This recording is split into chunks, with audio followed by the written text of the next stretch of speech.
Nou geliefdes, ek nooi om die kosbare woord van die Here saam met my oop te maak en ons gaan in 2 gedeeltes lees, want dit is die hele doel van die reeks oor die tabernakel. As 'n mens nou Sondag daaroor preek, dit is nie net 'n Ou Testamentiese boodskap nie. Die hele boodskap van die tabernakel vind ons in die Nuwe Testament ook. En sal jy my glo dat as ek vandag vir julle sê, ons gaan Jesus omtrent in elke ding beleef. Van die klere wat daar is, die meublement wat daar is, elke toerusting wat daar is, verwys na Jesus, ons God, die Messias. En dit is wat hierdie boodskap so kosbaar maak. Nou ons gaan saam lees uit Exodus 25 en dan gaan ons die eerste 9 verse daar saam lees. Ek sal nie genoeg tyd gee om na Hebreërs toe ook te blaai. Exodus 25 vers 1 tot vers 9. Toe het die Here met Moses gespreek en gesê, sê aan die kinders van Israel dat hulle aan my 'n offergawe moet bring. Van elkeen wie se hart hom aandrywe, moet julle my offergawe bring. En dit is die offergawe wat julle van hulle kant moet bring. Goud en silwer en koper en pers en purperrooi en bloedrooi stowwe en fyn linne en bokhaar en rooi geverfde ramsvelle en robbevelle en akasia hout, olie vir die kandelaar, speserye vir die salfolie en vir die reukwerk van speserye, onyxstene en stene om in te lê vir die skouerkleed en die borstas. Ook moet hulle vir my 'n heiligdom maak, dat ek in hulle midde kan woon. Volgens alles wat ek jou laat sien, die voorbeeld van die tabernakel en die voorbeeld van alles wat daarby behoort, so moet julle maak. Nou, ek gee vir julle geleentheid om daar na Hebreërs toe te blaai, Hebreërs hoofstuk 8, en ons gaan daar ook die eerste 9 verse saam lees.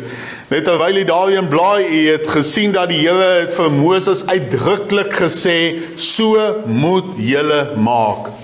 Daar's nie 'n opsie of 'n keuse of enige iets anders nie, dit moet presies net so gebeur. Hebreërs daar in die Nuwe Testament, hoofstuk 8, en ons gaan die eerste 9 verse saam lees.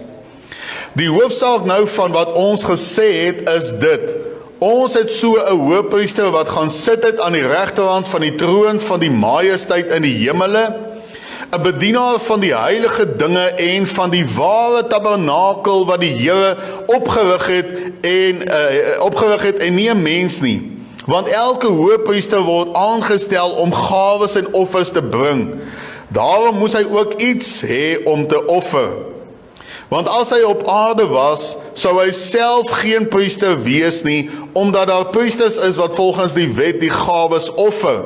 Hulle wat 'n afbeeldsel en skaduwee van die hemelse dinge bedien, soos Moses 'n goddelike bevel ontvang het toe hy die tabernakel sou voltooi, want hy het gesê, kyk dat jy alles maak volgens die voorbeeld wat jou op die berg getoon is. Maar nou het 'n voortreffelike bediening verkry, maar nou het hy 'n voortreffelike bediening verkry, vir sover hy ook middelaar is van 'n beter verbond, wat op beter beloftes wettelik gegrond is. Want as daar die eerste een onberispelik was, sou daar nie plek vir 'n tweede gesoek word nie. Want hy berisp hulle en sê, kyk, daar spreek die Here, dat ek met die huis van Israel en die huis van Juda 'n nuwe verbond tot stand sal bring. Nie volgens die verbond wat ek met hulle vaders gemaak het op die dag toe ek hulle aan die hand geneem het om hulle uit Egipte land uit te lei nie, want hulle het nie gebly by my verbond nie, en ek het hulle verontagsaam, spreek die Here. Net tot sover uit die wonderlike woord van die Here. Nou jy kan net so sit, dan bid ons en ons vra die Here se seën op die oordeenking van sy woord.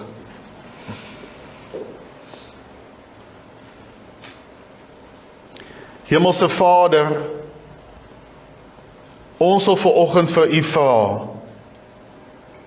om ons na die tabernakel te neem, dat ons dit kan beleef. Al is dit die eerste boodskap, al gaan ons nog hier ver daar op 'n heuwel staan en so van ver af die tabernakel aanskou, besigtig.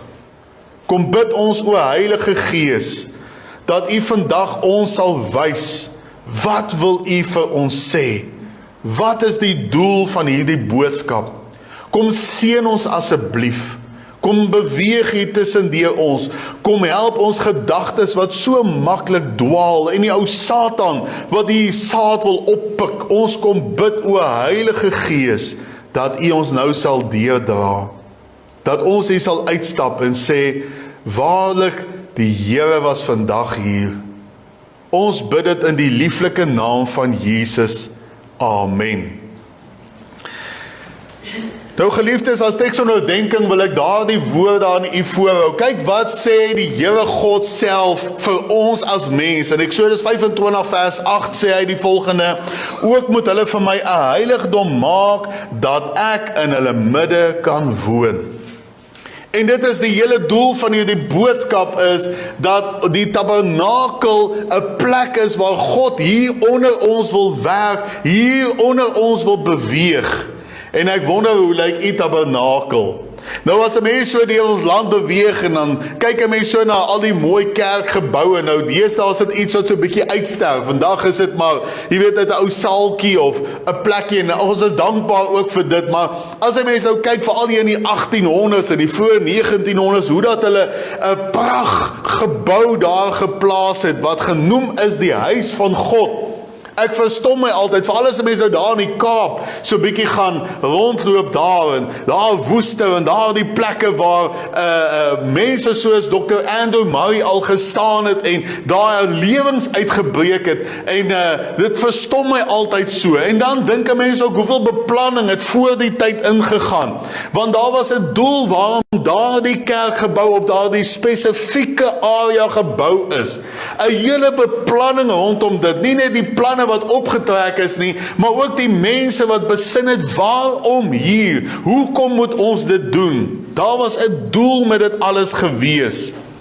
En so begin ons vandag nou met 'n reeks wat ons Sondagoggende gaan behandel, en dit is die tabernakel. Nou sal jy my glo as ek vir u sê, dit is die grootste en die belangrikste onderwerp in die hele woord van die Here. Nie ek wat so sê nie, die Here.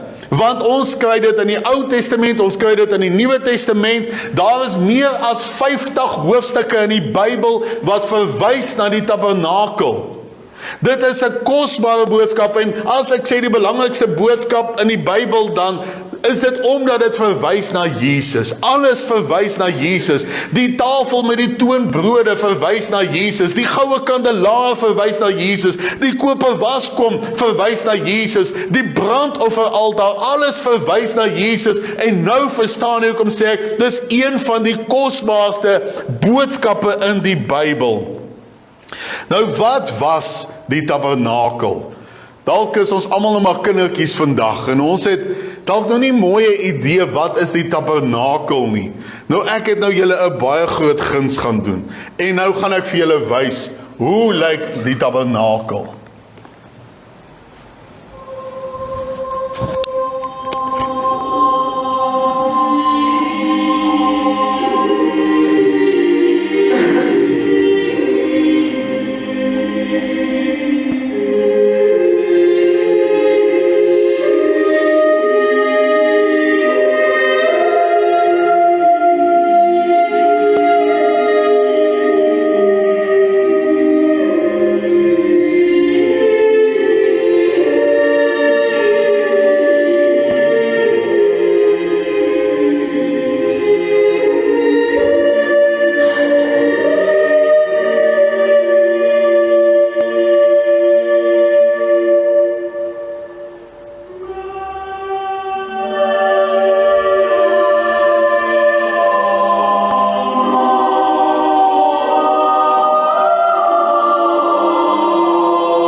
Goed.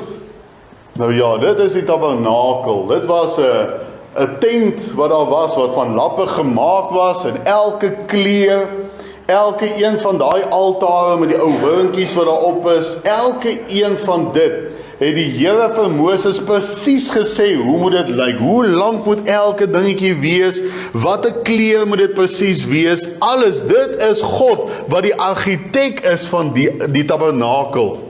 En ek nooi julle om in hierdie volgende paar Sondagoggende saam met my te kyk na die boodskap van die tabernakel. In Eksodus 24 kan u gaan lees hoe dat Moses daar op die berg geklim het. Die berg waar God is, die berg waar die Here met hulle ontmoet het, die berg Sinai. En so die Here daar in 'n wolk verskyn en Moses was vir 7 dae, was hy daar bo op hierdie berg. En hy het niks gehoor nie. En op die 7de dag, toe roep die Here hom. En die Here sê vir Moses, terwyl hy daar bo op die berg is, net hy en God, roep die Here hom in daai wolk in en sê vir hom, kom hierso. En Moses was saam met die Here daar vir 40 dae. Vir 40 dae was hy daar saam met die Here gewees en het God hom presies gewys hoe moet dit alles lyk. Presies die instruksies, die hele plan om alles sorgvuldig daar te maak. En dit is interessant as 'n mens gaan lees daar wat die Here vir hom gesê het wat om te doen, is dit 7 keer die volmaakte getal. 7 keer het God uitdruklik vir Moses gesê, so moet julle dit maak. Dit is nie onderhandelbaar nie, want hy is die argitek, hy is die beplanner, die boumeester, en hy wil hê alles moet net so gebeur. Ek sê weer, meer as 50 hoofstukke wat praat oor die tabernakel of verwys daarna. En nou mag u dalk volgens van nou, wat het dit met ons te doen? Sien, ek wil dadelik vir u sê dat die Bybelse boodskap van die tabernakel is God se plan hoe ek en u as mens in 2024 moet lewe. Sal u my glo? Elke dingetjie wat daar is, sê vir my en vir u, hoe moet ons lewe? So ek dink baie van u het al vir jouself gevra, ek wens ek kan net God se plan hê. Ek wens ek kan God se wil hê. Wat moet ek maandag doen? Wat moet ek dinsdag doen? Wat moet ek vrydag doen? Wat moet ek volgende maand doen? Wat moet ek met my lewe doen? Baie mense wat sê, ek het nie meer doel in my lewe nie. Wat is die doel van my lewe? Dis omdat u nog nie kom sit het by die voete van God, om die beplanning, die instruksies van die tabernakel te kry nie. Want deur die tabernakel gaan die Here vir u wys hoe moet u lewe. Glo jy my? Geen 'n bietjie kans, so 'n paar Sondae, dan gaan u na my toe kom daar by die koffie en tee en sê, SP, ek weet nou wat die Here van my vra. Se goddelike boodskap. Nou, Dr. De Haan het baie boodskappe geskryf, veral oor die wederkoms. Ek het 'n hele klompie van sy boeke op my boekrak. 'n godsman, 'n man wat gebid het, 'n man wat met die Here gewandel het. En hy het die volgende gesê, en ek gaan hom sommer aanhaal soos wat hy dit sê: There is no portion of scripture richer in meaning or more perfect in its teaching of the plan of redemption than this divinely designed building. Daarom wil ek u vandag neem om te kyk, waar bevind jy jouself as dit kom by die tabernakel?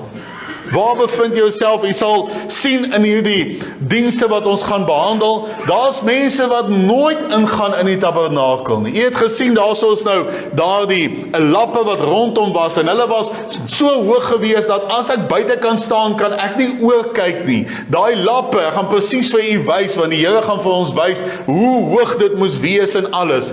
Maar dit was so hoog, dat dit vir 'n mens onmoontlik was om daar oor te kyk. Ek moet deur beweeg, en daar was een poort, waardeur ek kon gaan, net een ingang, en die ingang was ander kleure as die res van die lappe, die res van die heining gewees. Maar daar was mense wat nooit ingegaan het nie, en dalk is dit u, wat nooit in die tabernakel van God ingaan nie. Wat het hy gesê? Maak vir die tabernakel, want ek wil daar onder julle woon. Daar's baie mense wat nooit ingaan in die tabernakel nie. En dan is daar weer die mense wat ingaan in die tabernakel, of kom ek sê daar in die buitewyke, in die heining ingaan. Hulle gaan daarin. Hulle kom staan hier by die koper waskom of by die brandofferaltaar. Maar hulle gaan nooit in die heiligdom in nie. En die heiligdom is waar die Here ons wil hê. Eintlik in die allerheiligste. Julle was so bevoorreg in daai videoetjie om te sien wat is in die ark. Julle geweet dat in die Ou Testament as mense net gedurf kyk het wat is in die ark, dan het hulle dood gegaan. En hier kom wys die Here vandag vir my en u wat is daar binne. En ons gaan dit alles behandel. Ons gaan kyk na daardie bloeiseltjies wat daar is en daardie stuk hout wat daar is, die staf van Aaron wat nog in daardie ark is. Ons gaan kyk na elke dingetjie van die tabernakel. Maar voordat ons dit doen, kom ons gaan staan hier eers op 'n heuwel, net so 'n bietjie hier weg van die tabernakel. En ek en u sien daar ver in die verte is hierdie groot gebou. Onthou nou, dit is wel van lappe gemaak, maar dit is in die woestyn. Hierdie vaal woestyn hier rondom hulle. Ewe skielik, toe ek in oor hierdie ou heuweltjie kom, sien jy saam met my dit raak. So vaal, die ou woestyn. En ewe skielik sien ons daar's iets, die mooiste wit lappe. En hier aan die een kant sien ons daar's 'n ingang daar, maar dit is pers en rooi en dit is so wonderlik. En ons gaan daarin en ons sien daar's wonderlike dinge. Is u reg? Kom ons besigtig die tabernakel. Nou die eerste wat ons vir mekaar moet vra en wat die Heilige Gees wil hê, ek en u moet weet waar ons gaan afskop vandag is die doel van die tabernakel. Exodus 25 vers 8, ook moet hulle vir my 'n heiligdom maak, dat ek in hulle midde kan woon. Geliefdes, as daar een boodskap is in die Bybel wat u sekerlik baie goed weet, dan is dit dat God omgee vir ons as mens. En hy wil naby ons wees. God wil nie ver wees nie. Daai mense wat sê, God voel vir my ver. Nee, wie is ver? Jy's ver. God is nooit ver nie. As jy voel vandag God is ver, dan is dit jy wat geskuif het. Want die Bybelse boodskap is, God wil naby jou wees. Inteendeel, Nuwe Testamenties, hy wil binne in jou wees. Ons sien dit al van die eerste 2 mense wat op aarde was. Julle onthou Adam en Eva? Wat het hulle gedoen? Hulle het sonde gedoen en die Here kon vir hulle daar doodgemaak het. Die Here kon gesê, man, weg is julle is het vieslik gedoen, julle het verkeerd gedoen. Maar wat doen die Here? Ons lees in Genesis 3 vers 9, toe roep die Here God na die mens en sê vir hom, waar is jy? En die Here het presies geweet waar is hulle, want hy is alwetend. Hy het geweet, daar kruip hulle weg. Hulle sit daar, hulle is naak. Hoekom vra hy, waar is jy? Want hy wil vir die mens wys, jy het weggeskuif. Maar ek is hier. Ek is hier. Dink aan die boodskap van die verlore seun. Daai kind het weggetrek, weg van sy vader af, maar waar is die vader nog al die tyd? Op dieselfde plek. Hy het geweet waar moet hy heen gaan, om weer by sy vader uit te kom. En so is dit voortgesit. In die Ou Testament lees ons hoe dat God aan Moses verskyn het in die brandende bos, met die een doel, ek wil die volk Israel daar stel, ek wil hulle 'n volk maak, gaan haal hulle daar uit Egipte uit. En dit was vir hulle wat die tabernakel ook gegeld het. En die tabernakel het later natuurlik die tempel geword. Die tempel, Salomo het gevoel, man, is nou nie meer goed genoeg vir die lappe en so nie. En die Here het in sy hart gewerk. So die Here het toe gesê, bou dan daar 'n struktuur, die tempel. En selfs die tempel het dieselfde kleure en dieselfde dinge ingehaat as wat die tabernakel ook gehad het. En dan kom ons by die Nuwe Testament. Wat gebeur in die Nuwe Testament? Die heel eerste 4 boeke, Matteus, Markus, Lukas, Johannes, vertel vir ons wat? God wil hier by ons wees. Jesus wat aarde toe gekom het en hy het sy lewe kom gee vir ons. Hy wil hier saam met ons wees. Hoeveel keer lees ons, ek wil julle so graag by mekaar gemaak het, maar julle wou nie.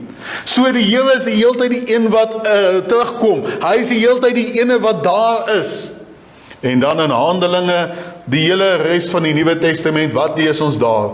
God wil in ons woon. Nie net hier langs my nie, hy wil in my woon deur sy Heilige Gees. En nou al daardie dinge, die tabernakel, die tempel, elke ding rondom dit, die antwoord vind ons in Hebreërs 8 vers 5, en dit is hoekom ons dit ook gelees het. Hulle was 'n afbeeldsel en skaduwee van die hemelse dinge, hulle wat 'n afbeeldsel en skaduwee van die hemelse dinge bedien, soos Moses 'n goddelike bevel ontvang het, toe hy die tabernakel sou voltooi, want hy het gesê, kyk dat jy alles maak volgens die voorbeeld wat jou op die berg getoon is.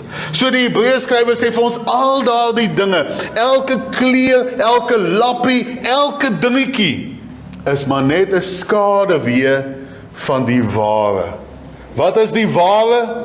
God wil met jou bemoeienis maak. God wil daar wees vir jou. Hy wil jou help. Hy wil naby jou wees. Dit alles is maar net 'n skaduwee, en dit is hoekom dit so kosbaar is. So as ek dit kan opsom, die doel van die tabernakel is ten eerste om die goddelike plan en weg vir 'n mens te wys hoe om by God uit te kom en in sy teenwoordigheid te bly.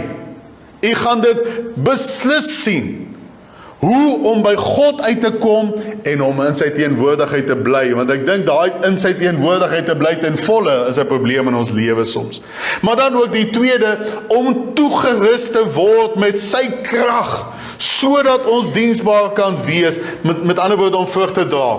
Van daardie brode, van die vleis wat geoffer is, was daar ook vir die priesters van om te geniet. Die Here het gesê, julle kan van daardie brode eet, julle kan van daardie vleis eet, ons gaan nog daarby kom, wat hulle mag eet het en so aan, maar dit was alles om hulle self ook te versterk. So, as ek nie daar gaan stilstaan, by die brandofferaltaar, as ek nie gaan stilstaan by die tafel, by die toonbrode nie, dan gaan ek honger ly, my gees gaan honger ly, en ek gaan swak word. Daarom wil die Here ons krag gee. En dan die derde wat vir my uitstaan, en dit is in besonder die boodskap van die tabernakel, hoe die heiligheid van God lyk, sodat ons kan wandel in heiligmaking. U gaan sien, elke dingetjie, elke ou, ek wil amper sê spykertjie wat daar is, elke gawing draadjie het 'n doel, elke dingetjie. En dit is om te wys, daar's orde, maar hoe heilig is God? Daar's net een man wat in daai allerheiligste mag inbeweeg, daar waar die ark staan, en dit is die hoëpriester, net hy, wat aangestel is. Levitikus 11 vers 44 tot 45, want ek is die Here julle God, toon dan dat julle heilig is en wees heilig, want ek is heilig, want ek is die Here wat julle uit Egipte land laat optrek het om julle God te wees, so moet julle dan heilig wees, omdat ek heilig is. En geliefdes, so is dit vir ons opgeskrywe. Dit is vandag nog vir ons bewaar in die Bybel. Weet jy hoeveel mense het hulle lewe gegee om hierdie Bybel, wat ek en u het in Afrikaans, om dit te kan hê. En dit is vir ons spesifiek opgeskrywe, sodat ons daaruit kan leer, sodat ek kan sien wat verwag die Here van my. Al is dit in die Ou Testament, dit word in vervulling in die Nuwe Testament, die wonderlike boodskap van heiligmaking, die wonderlike boodskap van redding, die wonderlike boodskap van genesing. Ons gaan dit alles beleef. Ja, ek wil sê die Here wil deur die tabernakel steeds in 2024 vir u wys hoe hy hier onder ons woon. Vandag nog. Hy's hier. En hy wil vir ons wys hoe lyk sy heiligheid. En nou kom die apostel Paulus en hy sê vir ons daar in 1 Korintiërs 3 vers 16 en 17 sê hy vir ons, weet julle nie dat julle 'n tempel van God is en die gees van God in julle woon nie? As iemand die tempel van God skend, sal God hom sken, want die tempel van God is heilig en dit is julle. Nou ek haal daai teksvers spesifiek aan, want ek het vir julle gesê, daar's 'n doel met elke ou gawing draadjie wat daar is in die tabernakel. Elke kleer moes spesifiek gewees het. Jy weet, daar's priesters wat sommer net gaan maak het en gaan breek het soos hulle wil, en die Here het hulle doodgemaak. Gaan kyk 'n bietjie, gaan lees, ons gaan dit ook nog behandel. 2 priesters wat besluit het, hulle gaan sommer daar in die allerheiligste in, en die Here verband hulle met vuur dood, net daar. So wat sê dit van my? God is heilig, maar as die tabernakel so sorgvuldig beplan was, as elke dingetjie in plek moet wees, Waar is die tabernakel vandag? Volgens daai teksvers. Ek en u.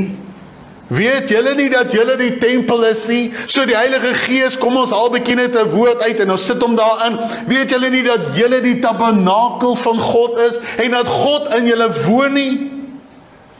Waar is daai klewe van u? Waar is daai ou garing draadjies? Daar is so 'n bietjie skade daar in die geestelike lewe, né? Dit lyk nie soos 'n tabernakel nie. Hier hang daar so 'n paal en daar is so een tou daar net weg en hier is 'n wit lap wat veronderstel is om wit te wees, wat vuil is. Praat nou van u lewe. En dis waar die boodskap van die tabernakel inkom.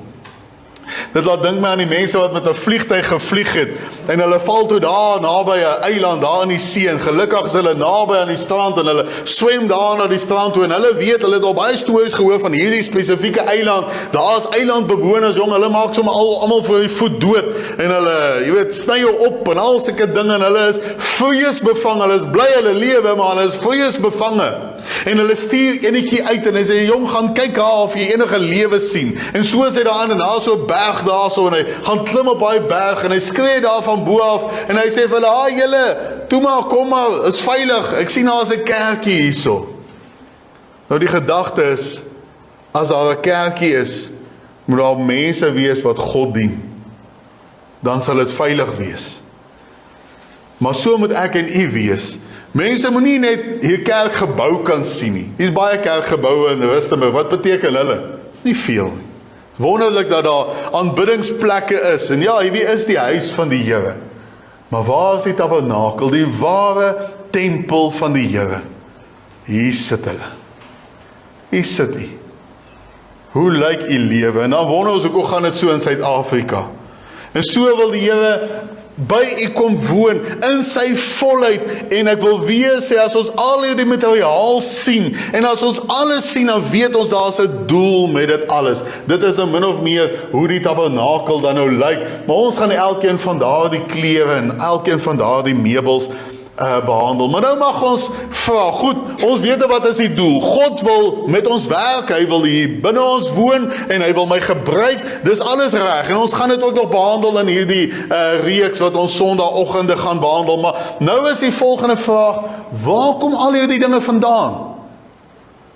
Skus dat ek dit nou weer so sê, maar ek wil sê, hallo, hulle is in die woestyn. Waar kom al hierdie kosbare kleure vandaan? Waar kom die hout vandaan? Waar kom die goud vandaan?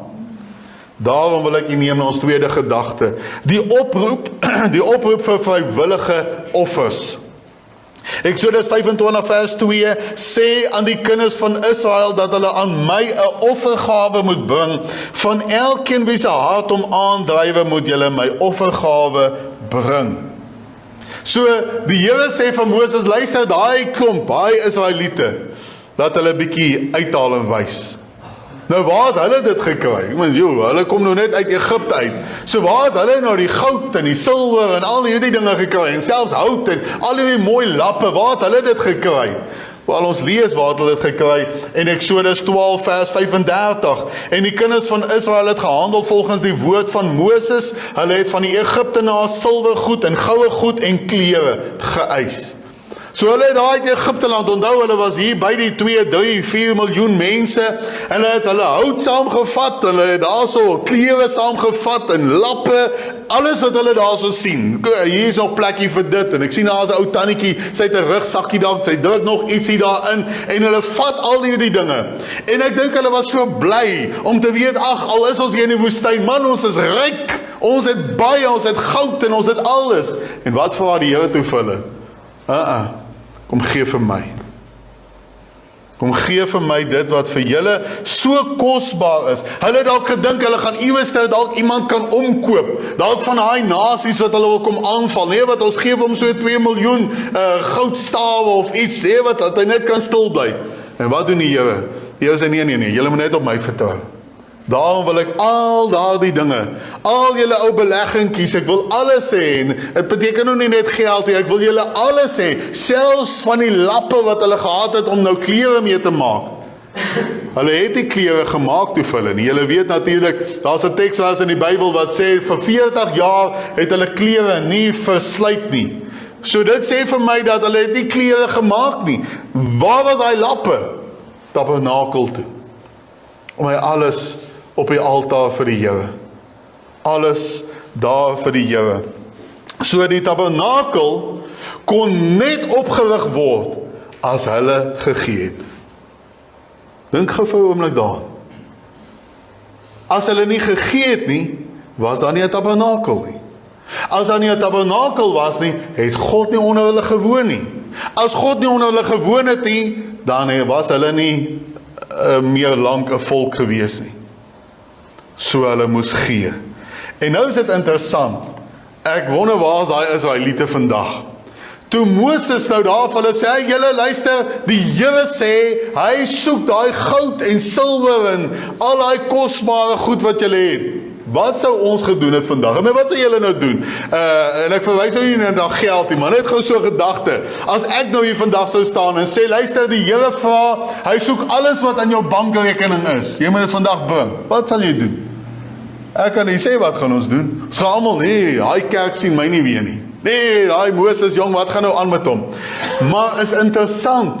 Alhoewel die Israeliete so 'n harde kwas was, al het hulle soveel keer gesondig, hier het hulle iets goed gedoen. Hulle bring toe, sonder om te huiwer, bring hulle, soveel so dat Moses naderhand vir hulle moet sê, wag, wow, dit is genoeg, ons het te veel, hier is te veel, julle moet stop om te gee. Hulle was so opgewonde, dat God daar onder hulle kon woon, dat hulle gee en gee en gee. En ek sê weer, moet nou nie dink aan die gedagte van geld nie. Ek praat van hulle alles. Hulle het hulle tyd gegee, hulle aandag gegee, hulle het alles gegee, toe die Here dit gevra het. Vriende, die pad na God begin hier. Om te luister wat die Here van my en u eis, want u weet vanoggend hier waar u sit. Wat vra die Here nou al van u? U gaan nou nog die volgende Sondag aan u hoor, wat vra die Here nog van u? Maar u weet, daar is iets, 1 of 2 of 3 dinge wat die Here nou al vir u vra. Wat is dit? Wees gehoorsaam, gee vrywilliglik. Sê Here, dit wat u van my vra, dit gee ek. Was dit nie maar hoe Abraham ook gemaak het, toe die Here vir hom vra, hy moet sy enigste seun gaan doodmaak. Dis reg, Here, sê net vir my, waar moet ek dit gaan doen? Daar gaan hy. Daar gaan hy. Hy gaan doen dit. Hy is bereid om dit te doen. En ek en u moet ook so wees. So, daar's 2 vereistes wat vandag nog steeds vir ons geld. Presies wat gegeld het by die vrywillige offers vir die tabernakel, dieselfde geld vandag nog vir my en vir u. Die heel eerste is 'n oorgawe tot redding. En weet jy, ek dink dadelik aan die ou dief, die misdadiger daar in die kruis. Hy het niks meer gehad om te gee nie. Hy hang nou, hy is besig om dood te gaan. Maar wat het hy nog om te gee vir die Here? Sy siel. Here, dink aan my wanneer u daar in die koninkryk kom. Dit is wat hy gedoen het, 'n algehele oorgawe tot redding. Lukas 23 vers 42 tot 43, en hy sê vir Jesus, dink aan my, Here, wanneer u in die koninkryk kom. En Jesus antwoord hom, voorwaar ek sê vir jou, vandag sal jy saam met my in die paradys wees. Net daar plaas hy sy hele lewe in God se hande tot redding. 'n misdadiger. Maar wat vra die Here nog? Die Here vra nie net daar die redding nie. Die Here vra 'n algehele oorgawe. En ek dink dit geld vir baie van ons wat vandag hierso sit. Want ek glo baie van u wat al hierso sit, hy is al wedergebore, u het al 'n verhouding met die Here. Ek sê nou nie almal nie, baie. U sal self weet wat die Heilige Gees u van oortuig. Maar ek dink hier's die boodskap vir ons as kinders van die Here, en dit is hoekom die Here die tabernakel nou in 2024 hier na ons toe bring. Die Here sê, luister, jy moet 'n algehele oorgawe maak, 'n volkome oorgawe maak aan my. My alles op die altaar. Ons sing dit so baie, my alles op die altaar. Maar as dit kom waar ons dit op die altaar moet plaas, jong, dan sit ons ook maar net een ou dingetjie daar nie. Vriende, die Here eis wat jy het. En wat is dit? Romeine 12 som het so mooi op. Romeine 12 vers 1, ek vermaan julle dan broeders, by die ontferming van God, dat julle jou liggame stel as 'n lewende, heilige en aan God welgevallige offer. Dit is julle redelike godsdiens. So die Here vra, luister, jou alles moet jy my mee dien. Gebruik hy liggaam van jou. Gaan stap maar 'n bietjie. Gebruik hy mond van jou, gebruik hy oor van jou tot my verheerliking. Gebruik dit alles. Maar weet jy wat? Skus dat ek dit nou sê en ek wys nou nie vinger vandag nie. Ek is hier as 'n gesant van die Here vandag, so ek moet dit sê. Ek dink baie van ons, kom ek gebruik maar die woordjie ons, moet daai teksvers asseblief gaan uitvee uit ons Bybel uit.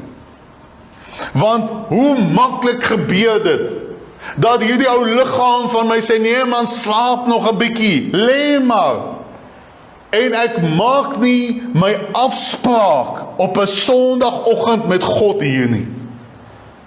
So kan ek dan sê, dat julle julle liggame stel as 'n lewende, heilige en aan God welgevallige offer? Wat van 'n aanddiens? Wat van 'n Woensdag Bybelstudie? En kom ons haal daai bietjie uit. Wat van my eie persoonlike stilte tyd? Nee, ons gee net half vir die Here. Ons gee dalk net 'n kwart vir die Here. En dis hoekom die Here vandag met ons praat. En luister, die Here praat met ons in liefde. Die Here kom vandag en hy sê, ek soek daai offers. Kom gee 'n bietjie weer. Die Here sien dit mos raak. Die Here sien nou waar ek net half tyd het vir hom. Daar net 'n kwart tyd. Die Here sien dit en dit is dalk waar ons opnuut die Here moet weer begin dien in 'n algehele oorgawe. En nou weet ek wat baie van u sê, ja, maar Dominee SP, ek is Sondae by die huis, ek kyk na die diens, dis wonderlik. Maar weet jy wat? As elke Israeliet ook gesê het, nee wat, ek gaan in my tentjie sit, ek gaan daar die Here dien, dan was die tabernakel mos nie nodig nie. Nie waar nie? Dink bietjie daaraan. Die tabernakel was juis daar en die tempel was juis daar sodat daar 'n gemeenskap kan wees. Dis daar waar God onder hulle woon. So ja, elkeen kan in sy eie tentjie die Here dien, maar jy het ook 'n afspraak by die tabernakel. Gaan jy dit nakom of gaan jy dit nie nakom nie? Hoeveel tyd spandeer u met God in vergelyking met ander dinge? Ons moet pas op vir 'n afgod in ons lewe. Afgod is nie altyd net 'n beeld nie. As enige iets meer tyd van my vat as my tyd met God, is dit 'n afgod. En daarom kom praat die Here vandag met ons. Jy weet dat dit laat dink my so, en dit het ek al in my bediening gesien, 'n groot besigheidsman wat op 'n stadium, julle weet mos hoe is nou baie ryk mense, nou nie dat mense altyd neerkyk op hulle nie, maar ek het al so 'n man ontmoet, man, hy het miljoene, en die oomblik as hy nou bietjie begin skuldig voel, dan vat hy 'n checkie, en dan teken hy nou daar op jou checkie, en dan sê hy, ag Dominee, ek gee nou maar, jy weet so 50.000 randjies daar vir die kerkie, en so, asof dit nou is wat die Here vra. En ek kan onthou eendag, toe hy weer so sy checkie wil skryf, toe sê ek vir hom, ja luister, ek dink die Here soek nou jou hele checkboek. En ek sê vir hom, ek dink die Here is ook nou nie meer tevrede met jou hele checkboek nie. Ek dink die Here soek jou hele besigheid. En ek dink ook nie die Here is tevrede met jou hele besigheid nie, ek dink die Here soek vir jou. Dis wat die Here soek. So hou jou checkie, hou jou checkboek, hou jou besigheid, maar die Here soek vir jou. En daai man het die Here in sy besigheid ingebring, uiteindelik sy alles vir die Here gegee. Dis niks om 'n geldjie te gee, dis dit om my geheel te, om myself te stuil, nee? Maar die Here soek jou alles. Jou alles. Die Here soek jou hier op jou stoeltjie waar jy kan sit. Die Here soek jou daar in jou binnekamer waar jy bietjie op jou knieë gaan en gaan buig voor die Here. Die Here soek jou waar jy bietjie jou Bybel oop lees sodat hy met jou kan gesels. Die Here soek jou daar in 'n totale oorgawe aan hom. Sal u dit vandag vrywilliglik gee of gaan u nie? Kom ons kom by die laaste gedagte. Die tabernakel se voorman, en ek dink ons almal ken nou die gedagte van 'n voorman. So wie was daar in stuur van sake gewees? Nee, dit was nie Moses gewees nie. Hy het die instruksies gekry, maar daar was iemand wat daar in beheer was. Ons lees in Exodus 31 vers 2, kyk, ek het Besaliel, die seun van Uri, die seun van Hur, van die stam van Juda, by sy naam geroep. En dan kan jy nou maar verder daar gaan lees, die Here het daardie spesifieke man gekies. Hy moet die voorman wees, hy moet die bestuurder wees, hy is die ene wat daar moet toesien, dat alles presies so gebeur. En dit is interessant dat hy die naam Besaliel het, want baie min name het die EL ingehaat. Julle weet, die Jode, die Israeliete het 'n groot respek vir God se naam gehad. Dis hoekom hulle baie keer in die Jehova uitgeskryf het, maar net die JHWH, hulle was verskriklik erg oor God se naam. En hier is 'n man se naam wat die EL in het. Wat beteken daai EL? Dit verwys na God. Dis hoekom hy El Shaddai is en Elohim is.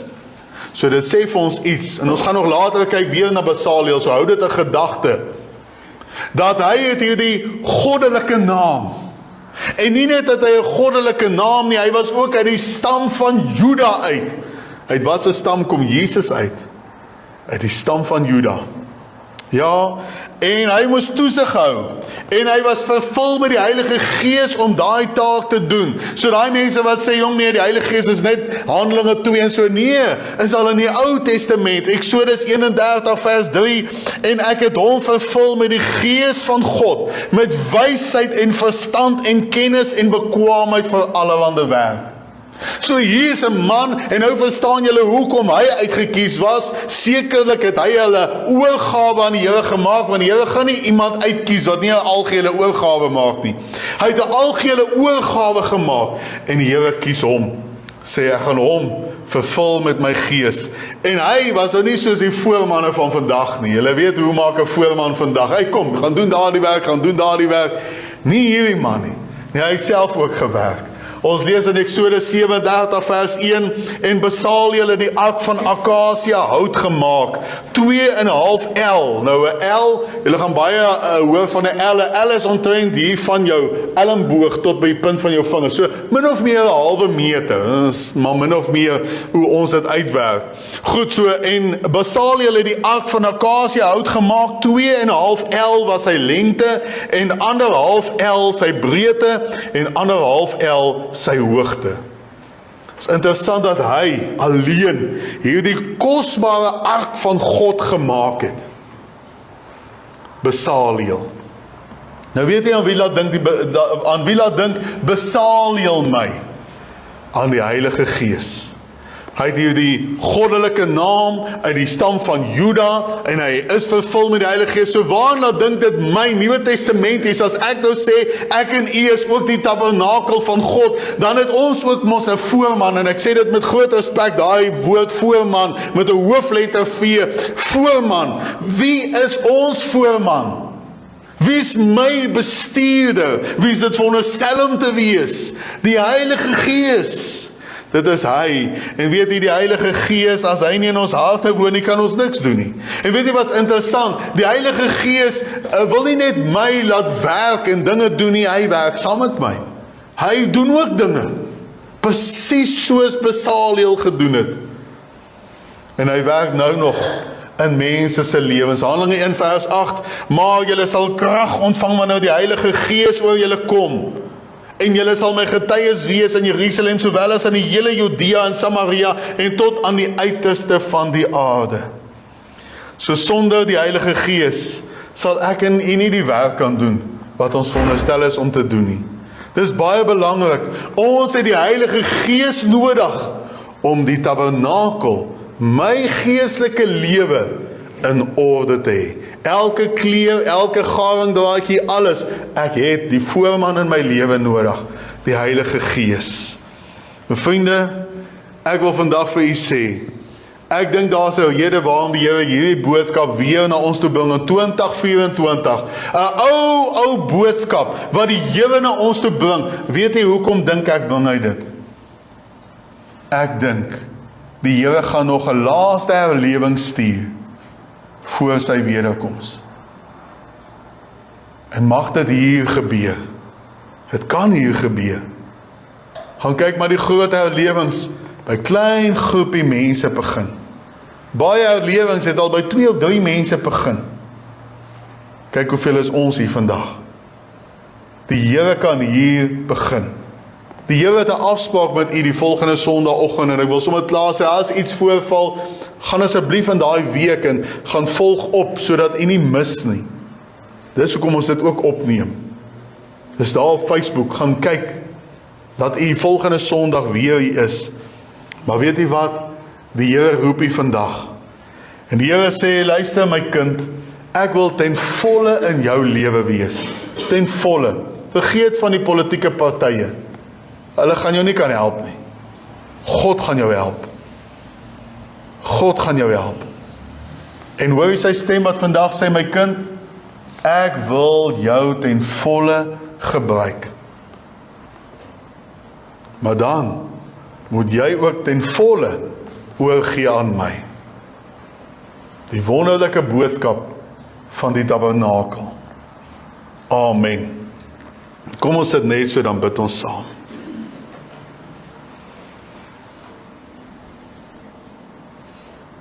Wonderlike Jesus, hoe kosbaar is dit, Here, om u opnuut weer te beleef, net soos wat die Israeliete u beleef het. Ja, u is die God van Abraham, Isak en Jakob. U is die God wat ons dien. U is Jesus Christus, u wat in die vlees na ons toe gekom het, ons Messias, ons verlosser. Dankie dat ons net opnuut u weer kan beleef vandag. En so kom bid ek, Here. Ek weet daar sommige mense wat al met hierdie eerste boodskap aangespreek is. Dis u wat met hulle praat, nie ek nie. En daarom wil ek vra, Here, daar waar iemand vandag u stem gehoor het, o Heilige Gees, gaan werk met daardie persone. Ons bid dit in Jesus se wonderlike naam. Amen.